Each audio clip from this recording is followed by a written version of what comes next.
I love you. আপু আমাকে বলতেছেন? তা এখানে কার কোনো ছেলে আছে? হ্যাঁ তোমাকে বলতেছি।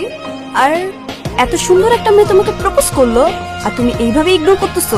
সুন্দর মেয়ে কোথায়? এই ক্যাম্পাসে সব ছেলেরা আমার পিছনে ঘুরে আর তুমি বলতেছো কোন মেয়ে? এই ক্যাম্পাসের সব থেকে সুন্দর মেয়ে আমি।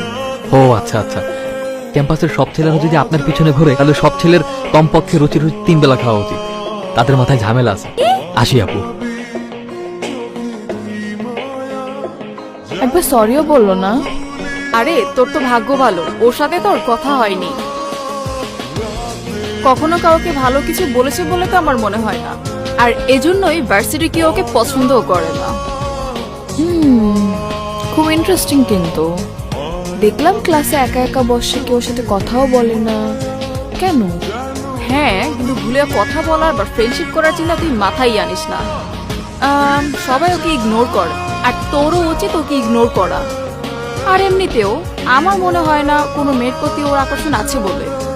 কেন, ও কি তোকে বাই এনি চান্স রিজেক্ট করছিল? এই একদম উল্টাপাল্টা কথা বলবি না। নাতাশাকে রিজেক্ট করবে এমন কোনো ছেলে ভার্সিটিতে আছে নাকি? হ্যাঁ আচ্ছা, বাট ওর যদি কোনো মেয়েদের প্রতি অ্যাট্রাকশন নাও থাকে, আমার প্রতি ঠিকই আসবে। কোথায় তুমি? আমি তোমার কথা মতো ইউনিভার্সিটির পিছনে যে পার্কটা আছে না, সেখানে চলে আসছি। আজকে ওকে দেখা হবে না আমাদের? হ্যাঁ আসবো তো, কিন্তু আগে দেখি তুমি তোমার বুদ্ধি দিয়ে আমাকে খুঁজে বের করতে পারো কিনা।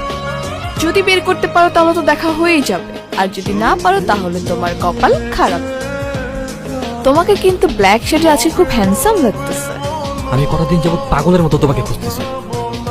কেমন মানুষ তুমি? একবার জন্য সামনে আসতেছো না? শুধু শুধু ভয়েস শুনে কি তোমাকে ডিলিট করতে পারবো না?